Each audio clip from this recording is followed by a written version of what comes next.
Welcome to the Jennifer Hudson Show, y'all. Woo, child, let's get into this thing. See, look, I love every guest who comes to visit us, but I get like this real burst of energy whenever strong women stop by. You know what I mean? It's something about their confident, powerful presence that really energizes me. So we've had so many on the show this season, it would take all day for me to talk about it, okay? So thankfully, in today's show, we'll be able to take a look back at a few of my favorites that's graced this place like no other, honey. All right? That's right. But right now, this show will start with yet another amazing woman. Y'all, I want to bring out my first guest. Can I do that? Is that all right? Please welcome Sarah Jakes Roberts.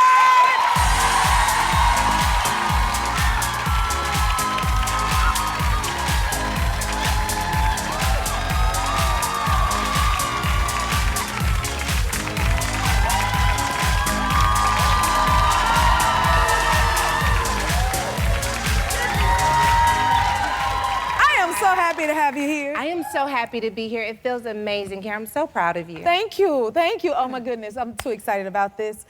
First of all, you look amazing. Well, you know, we're at the Jennifer Hudson Show. You doing it, girl. Thank you. You are living it up. Now, your father is Pastor T.D. Jakes. Yes. That is awesome. Can you tell me about your start when you first started out? Oh, my gosh. When I first started, I was kind of started by accident. I was sharing my story via blog just for myself. And when I started sharing this blog about my teenage pregnancy, about feeling depression and anxiety, all of a sudden, there were other women just trickling in saying like, hey, I felt the same way. And I created this community by accident of women who were committed to evolving. And like, here we are, millions strong, still evolving, still growing. That is awesome. Like, you inspire me so much. I'm a follower of you. And I have to ask you, where do you get your confidence from? My confidence comes from me recognizing that I have been through hell and back, and I'm still here. Yes. And if I'm still here, I believe that there's a purpose for my breath. And so I am confident in the purpose that remains regardless of what I've gone through. And so I lean into that instead of being just caught up in all of the shame that I once felt. It's about what is left for me to do in this earth. And I believe that it's valuable.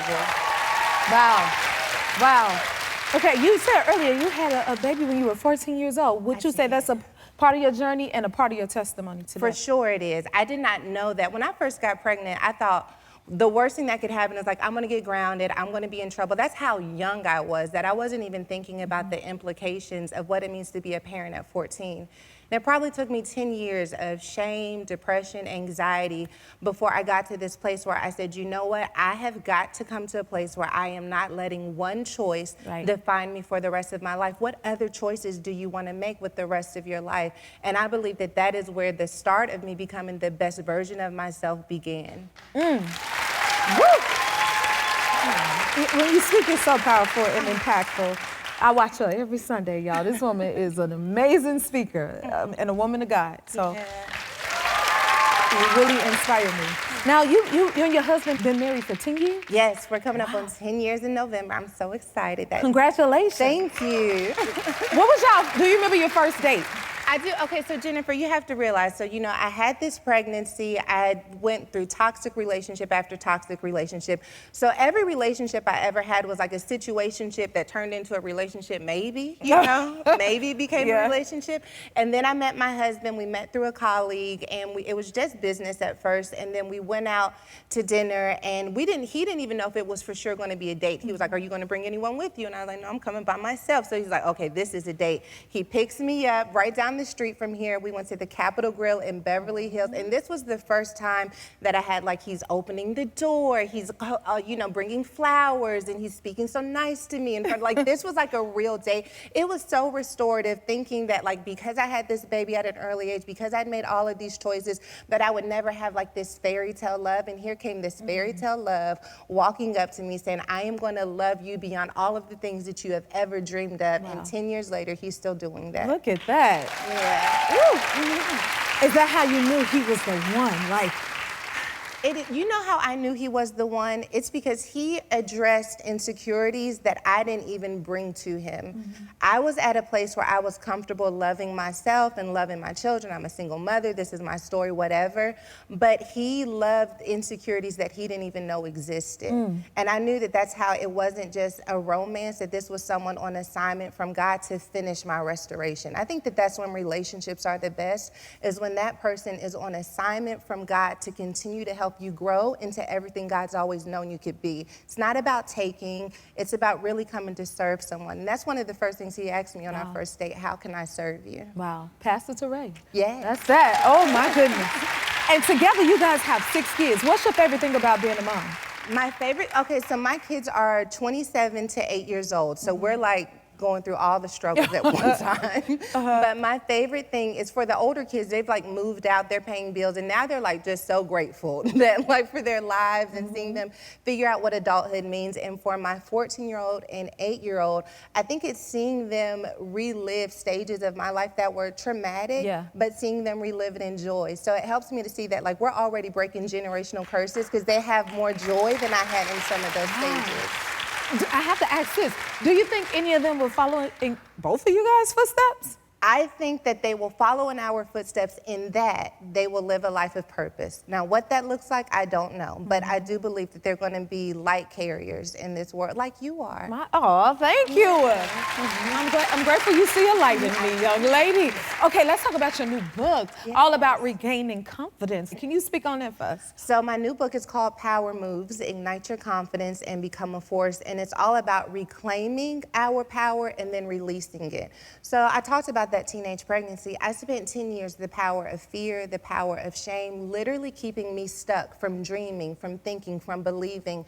When I got to a place where I reclaimed that power by faith, where I said, I'm going to take a chance and say that that's not going to define me for the rest of my life. I wasn't even sure. It was literally a belief by faith, but I'm just going to take a chance and act as if I don't think it defines me and live as if I am still worthy of love. I reclaim my power from shame, and then I begin to release it into the world. And so this book is all about reclaiming your power and then releasing it, making those type of power moves that you would make if you were the most confident version of yourself. Did y'all catch that? Oh my goodness. Wow. I need a pen in the back so I can take some notes.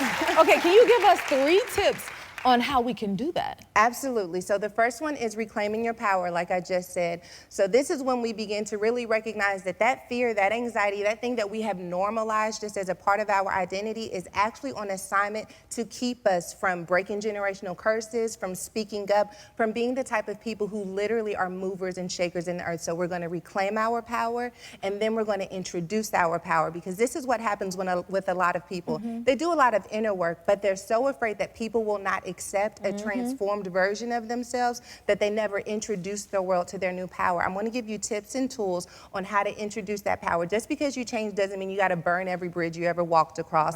You can maintain the relationships that you value while also maintaining your integrity. And then we are going to release it again into the world. And that is when we begin to recognize that my life is not just confidence so that I can feel good. My life is to make this world a better place. And if I'm going to be a force, I've got to release this power into the world. I promise you, when you called me years ago and asked me what I just prayed over the set, over the crew before you started the show, it let me know that you were not just taking a gig. You were not just taking a show. You recognize that I'm going to be in people's homes and I want them to feel better as a result of watching the Jennifer Hudson show. And Jennifer, the testimonies are astronomical. You are doing exactly what you set out to do because you are a force. Thank you. Yes. Thank you for saying that, Sarah. When I started the show, I called Sarah and I asked her to pray over the happy place, what I like to call a happy place. So thank you for doing that. And I can feel it backstage. Everyone's got this joy. They feel like they're a part of something that's bigger than them. That is intentionality and leadership. You earned this spot. Wow. Woo. Oh my goodness. I look up to you so much, even though I'm way older than you, child. But I have to ask you, I watch you speak all the time and minister. How do you prepare? Usually I had to put on a bonnet. Okay. I need to be in my most natural state. I turn on some worship music. I get nervous anytime I'm supposed to speak because I just honor so much what that moment represents. And so I have to settle myself. I have to remind myself that if I am called to this moment, then God knows who I'm supposed to be when I step into this moment. And so I center myself. I pray. I ask God, like, what is it that you want people to know and to see when I'm up there? And after that prayer, God generally gives me something that I go digging in scripture for, and then I'm able to have a message that is a reflection of what God wants to say and where people are. And my prayer is that it yields transformation. Wow, you are a mighty force, young lady. Thank you so much for being here. Will you come back again and see us? I'm honored. Next time you have to pray in the space. All right, be sure to pick up a copy of Power Moves, Ignite Your Confidence, and Become a Force at a bookstore near you. Know your confidence. We'll be right back. Welcome back. Earlier in the show, I told you how much I love having strong women on my show. Well, it's time for us to take a look back and enjoy their presence together one more time. One of the toughest things I've had to do on this show is get through an interview with Chelsea Handler without laughing the entire time. Y'all take a look. You are a great personality, a great character, a great host, a very strong boss woman, and I don't feel like it's enough women in late night hosting. I know we talked about this the last time. Don't you think she should be? Is anything happening? Is it any, you know? I mean, I don't really have any comment on that, no. I mean, yeah, I would be happy to do a job if the job was right for me and that there was a, you know, it made sense. I'd be happy to be back on TV. We have a lot going on, and I think women are so underrepresented, and I don't think it's true. And thank goodness we have women like you on during the daytime and see how popular these shows are. So I'm thankful for that. But, you know, that's why I love touring, because you get to be facing people, like, you know, interface with people and your fans, and you get to be in front of a live audience. And there's nothing that gives me more pleasure than being on stage in front of thousands of people that have paid to see you there and putting on an incredible show. And that's why I love to tour as well. So it's like when you're an artist, there are so many outlets to creativity. Yes, that's always an option in my mind to go back to late night if the right person comes calling. But it's also my, ultimate pleasure to be able to go and see people perform live audiences, to write my books, to do all the things I do. And, you know, you can always follow me on Instagram if you want to hear my opinion. You want to hear her opinion, right? Okay, or you can come see me in my Little Big Bitch tour. We're going to be in Milwaukee tonight and then Chicago Theater for 2 nights, but I have a whole slew of dates. And we want to come and see you. Okay, I know, that's your hometown, isn't it? Chicago's my hometown. Yeah, I'm in your hometown. To see you, I will. Tell us this. How did you get into stand-up, and what does this involve your sister in the FBI? What is your version? It wasn't really the FBI. Well, I got involved in stand-up because I wasn't going to really be good at anything else. I mean, I really wasn't. I tried to temp and stuff, and I remember one guy I was temping at this, like, ad agency or something, just answering the phones. I couldn't even really do that, transfer a phone call. It was sad.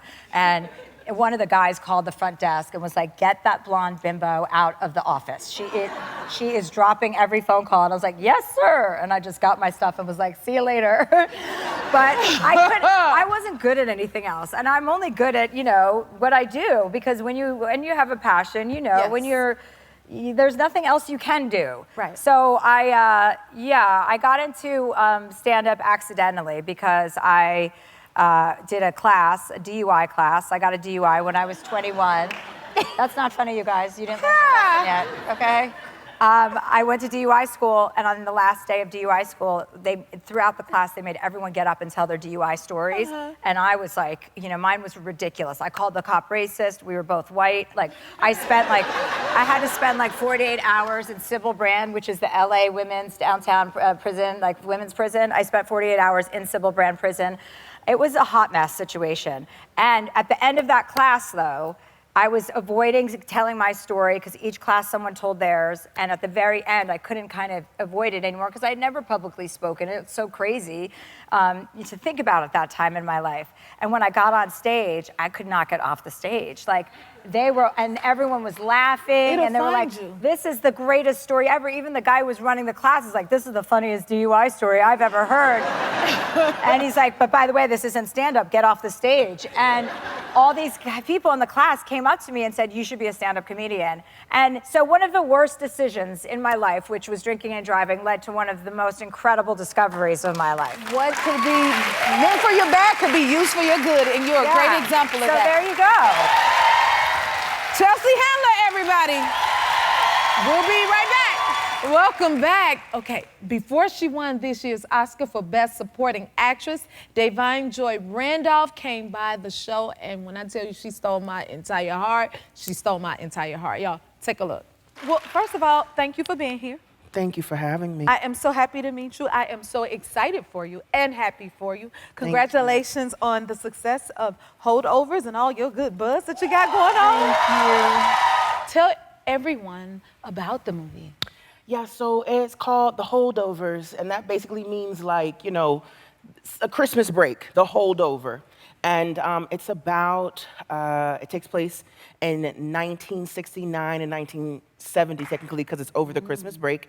And it's about 3 people that end up coming together because they have to stay for over the break. So my character, Mary, is the head chef at the school. You see I said head chef, not a cook. I see that. Not a cook. Head chef. She runs it, okay? Yes, ma'am.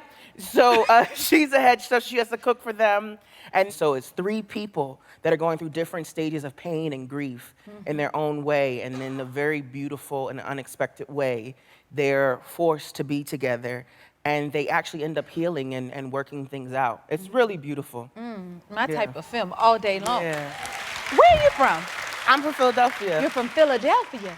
And I see you had to get a serious accent for your character. Yes. What accent was it? It was Boston, but to be clear, it was Boston in the 60s and 70s, and a black Boston dialect in the 60s and 70s. Uh-oh. Because it's different. It's because different. like Time how zones. people talk now, Yep. like a Mark Wahlberg, for example, that's a different sound than, let's say, a person of color, and then definitely during that time period. So originally they were like, you know, it's fine, like Northeast, and I was like, no. We gotta come correct. We have to come correct. So I researched, and I found this amazing man who I believe we've both worked with, Tom Jones. Tom Jones. See, they probably thinking Sir Tom Jones, not Sir Tom Jones, but the dialect coach, Tom Jones. Yes, I work with him on Respect. Yes. I work with him on Cats. I even work with him for the show at times. So Yes. he's amazing. And He's amazing. accents are very crucial to like characters and stuff like that. So we go Yeah. through all of these coaching sessions. So I want to hear like, Yeah, you know, it just you on took that. it took the character to a whole nother level. I also loved him, I'm sure you did too, because of his musical background. Yes. And he loved the Lord. I'm just gonna Yes, say he it. does. So Tom is an angel. We love you, Tom. I know you're watching. So we just got in there and we really broke it down. He's so smart in the research, and he was like, this is close, but it could be better. Yep. And it's funny because he would actually reference you a lot. Wow. And he would be like, oh, you guys have a lot of similarities. And he was like, but don't rely on your gift. Push beyond that. That's which I tough. thought was so amazing. Please tell us, okay, how did you get started in showbiz? I actually started as a singer, and I'm technically a classically trained singer, Oh, an wow. opera singer, which, by the way, I love what you did in Sing, and it moved me, and they thought it was so beautiful that they had you portraying that character of all the characters. It really meant a lot to me. Oh. Yeah, it was just really beautiful. And so, classically trained singer, and then I transitioned to acting. And so I technically graduated with an acting degree, completely, you know, not knowing what I was doing. And so from there, I then went to graduate school. I went to Yale. And then, thank you. You on the road, honey. Thank you. And so, yeah, I ended up becoming an actor, graduated from Yale. The first thing they had me audition for was a musical. 2 days later, my team called me and told me that I booked it, but I thought I booked the understudy part. So I was like, okay, cool, so you guys happy now? I booked it, you know what I mean? And then like a day later, they were like, sweetie, I don't think you understand what just happened. You Right. booked the lead in the musical. Come on, lead in Congratulations, Da'Vine. You're a joy. We'll be right back. Okay, we're back. Every time Octavia Spencer stops by, it's a gift. So I have to share her last time she came to visit y'all. Check it out, like for real. No, really, check it out. I know the last time you were here, you got an easy bake oven. Yes, ma'am, I did, and thank you. Now I got a clip from it. Girl, your easy bake oven.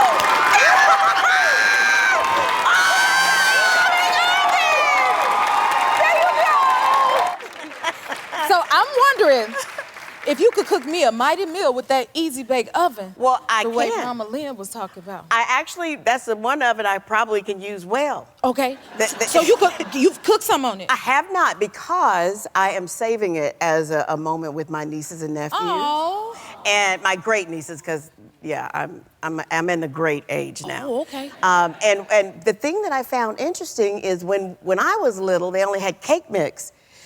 Do you know how I did open it and I saw all the things you can make, pizzas and cakes, See? pretzels. I'm so excited. Oh my God, I you can can do cook all this. Yeah, well, no, I'm gonna do it on the easy bake oven. Okay. And you can eat it after that? I'm gonna eat it up, honey. Okay, now make It won't enough be for me. pretend eating. We're gonna eat it for real. That sounds good. Make enough for me. I will. Now, okay, see, I'm a Christmas girl. I love the trees. I love the music, because for me, my holiday music starts. It may have started a little earlier than before Halloween this year. Yes. It started, and then the tree got to go up. So how soon? Did you put your tree up yet? It's coming Are you this into that? weekend. It's this weekend? This weekend. Oh. You see, I have this new rule. I'm so glad. I'm so glad that we are Christmas people, because Yes. I think there is no reason why we should only have 4 weeks of Christmas when we can have 8. Thank you. I think it should be longer. I love it. Oh my goodness. That's what I want, because I added it up. I was like, it's only like 30 days. What is this? And let me tell you, I love the way you decorate this stage for Christmas. Thank you. It is like, when I tune in, I'm just happy all the time. This is why I love you right here. See, you see? We are eye to eye. We There see you eye go. to eye. We may have to get together and do some Yes. holiday tree, but Yeah. once again, y'all thought y'all saw something for the Halloween decorations.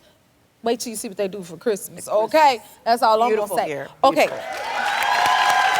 Now, thank you for that. See, I feel like we got a lot in common. We Okay. do. Okay, because I am getting ready to, at least I want to learn how to ice skate. I heard you just recently learned how to ice skate. You want me, no, let's pull up this clip, so, because this is her version of ice skating. I don't know.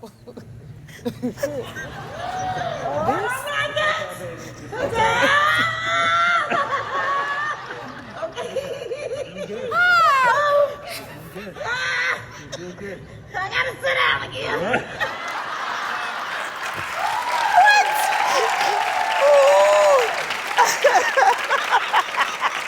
Now, did you get any further than that? I progressed a little bit. When I finally stopped the death grip on the wall, they gave me a little blue fish that I had to hold on to. Oh, that's better. Now, did you get any further than that? You see my feet moving. That's progression. That's progression. Look. I was ice scooting. You know what? I ain't too far behind, because I got a video of myself with that same little thing. Mine was red. I need- We make it help. Oh. You see, I got a little further but than you you're though. good. Look, Look at I turned around. I'm still on my 2 feet. Oh my God. Don't act like y'all don't see this now. Now, listen. So, You did well. okay. Now, do you got any advice for me for the? I have one key thing that you should know. Mm-hmm. Do not skate when there are kids out there, because they will whiz right by you. And I think there were 3-year-olds up to 12, and you saw how my slow motion, they like whiz right past you. And they don't know, like at my age, my bones are brittle. If I fall down, it's gonna be cement and they're gonna break into 1,000 pieces. This I know because of my age. But they don't know that, they have little rubber bones. So just be careful with the No kids. children. Because they will whiz right by you and your heart will just drop. Okay, from a skating expert, y'all better take it. It is always a pleasure, Octavia. I love you, I do. We'll be right back. Attention, class. Okay, we're back. Every time this TV teacher comes by, I learn something new. And with her recent Emmy win, Quinta Brunson is the new queen of network television, y'all. Take a look. You're such a rock star, like you do everything. Yeah, I'm tired. She said that the last time, like, yeah, I'm tired. I am. But girl, you got every right to be tired. But, you know, if the hard work is worth it. And you've been cleaning up with these awards left and right. Oh, thank you. Thank you. I feel just so grateful to be honored. As people know, it's rare to get this honor nowadays as a network sitcom, as a sitcom with a predominantly Black cast and with a predominantly Black crew behind it. So we're just honored. Like, it never gets old to be able to, you know, be honored in that way. But it's only second best to having wonderful fans. Like, you know what I mean? That's just as important. Yes. And now you've won your second Emmy. Did you prepare an acceptance speech? Like, do you get nervous? Because I know that would be my biggest fear. It's like, Lord, I got to get up and speak. What's going through your head? I don't know what's going on with me. I think I'm partly superstitious, so I don't want to write a speech. And I'm used to winging it, and I think that has served me well. But for this Emmy, I just genuinely did not expect it. I really didn't. I just was not. You got emotional about it. I think when you're tired, as I always am, it makes you more emotional too. You do so much. So Yeah, so I was just crying and crying. you put out a lot. Those were happy tears, though, right? Yes, they were happy tears. And then, I mean, it was a historic night because you and Ayo made history together, right? I was also emotional at her win. And you guys are good friends, so. Yes. It was a recipe for me to just be crying, but it was also the first time that, which I read later, that two Black women had won the lead actress and supporting category at the same time. And you got every right to cry. But you know, I wasn't thinking about that at the moment. All I was thinking was like, oh my God, like my baby sister just won an Emmy. You know, that's how I feel about her. So I was just, I'm crying again. You worked so hard, but I got tissue for you. No, it's okay. I'm gonna keep You okay? it. You gonna hold I'm it a back G. like this? Suck it back in. You got it. You got it. I'm good. And then to top it all off, Oprah sent you not a bouquet of flowers. She sent a garden of flowers. It was an absurdly, Is that not a garden of flowers? ridiculous. That's like the Oprah garden. The Oprah garden. What did you do with them? You know, it was actually very nice. I just let so that's on the set of Abbott Elementary. I let all of the people who work at Abbott take some flowers home. So, because what the hell am I gonna do with that?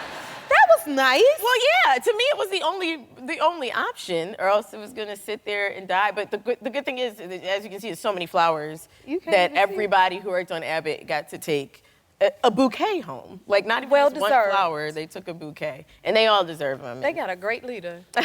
You are awesome. Thank you. Thank you. You are awesome.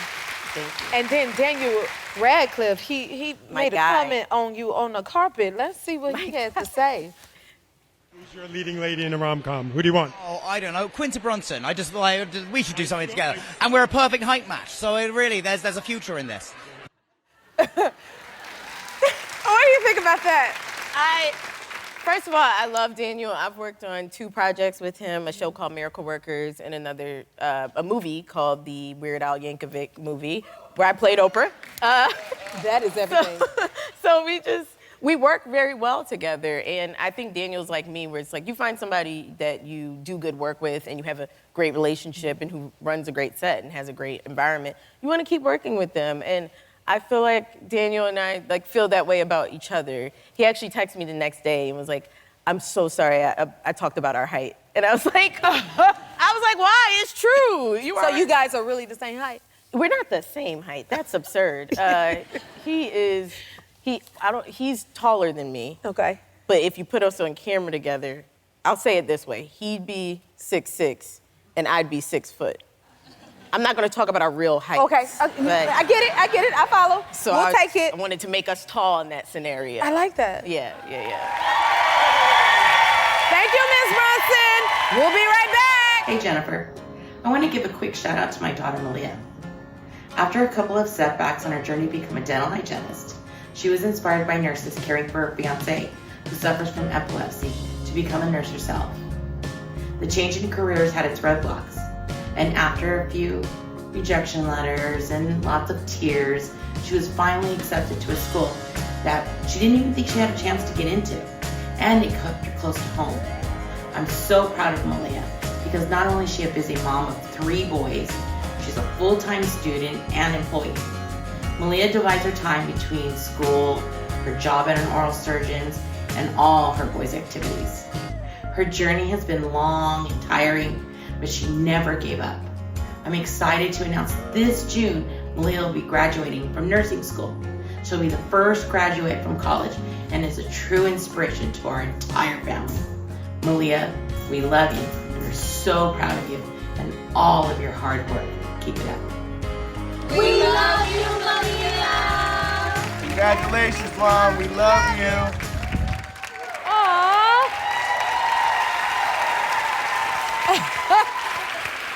Malia, I see you crying already. How does that make you feel? It was a lot of hard work. I mean, I'm finally here, and I owe it all to her and to my grandma here. And They are so proud of you, and so are we. Congratulations. Happy tears. Thank you for your strength. Thank you. Okay, guys, we got one more nomination. Elijah wrote in about his wonderful mother, Kimberly. Take a look. Hey Jennifer, I just want to give a big shout out to my mom. I want to say thank you for always believing in me, no matter what, always being there for me when other people wasn't there for me, and always telling me right from wrong, and I always know I can come to you no matter what. I just want to say thank you for always being there for my little brothers and my sister.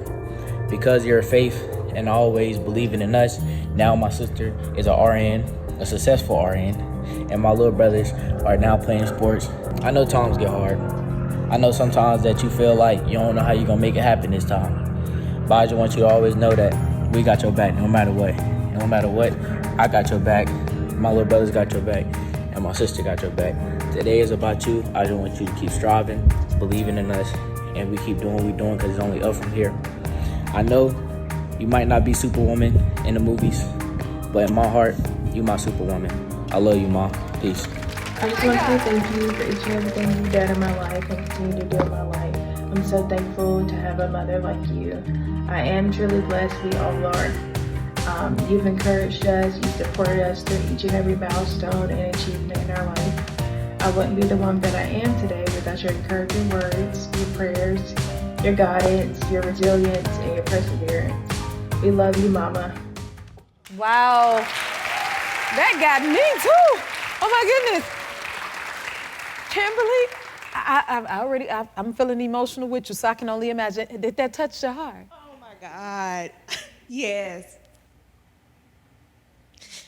Being a single mom of 5 children is very hard, you know. And most women can say my man, my man, my man, but I say my God, my God, my God. You better speak.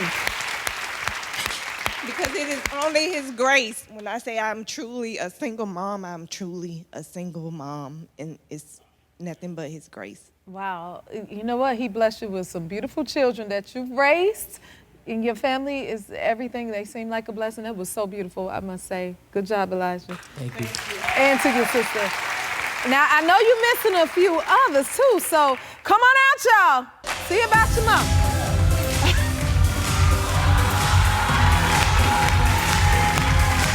How sweet is this?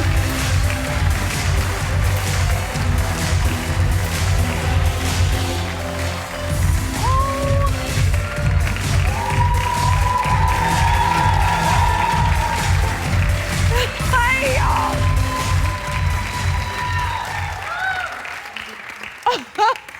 Look at him. Oh, my goodness. Kimberly, are you surprised? Yes. Oh, this is such a beautiful moment. She is stunned. She ain't even got no words. What you got? Thank you so much. You're welcome. It's such a beautiful moment. Same to you, Malia. If you like this video, smash that like button and subscribe to the Jennifer Hudson Show YouTube channel. Check your local listings or visit jenniferhudsonshow.com to see when you can watch full episodes in your area. And don't forget to sign up for the newsletter.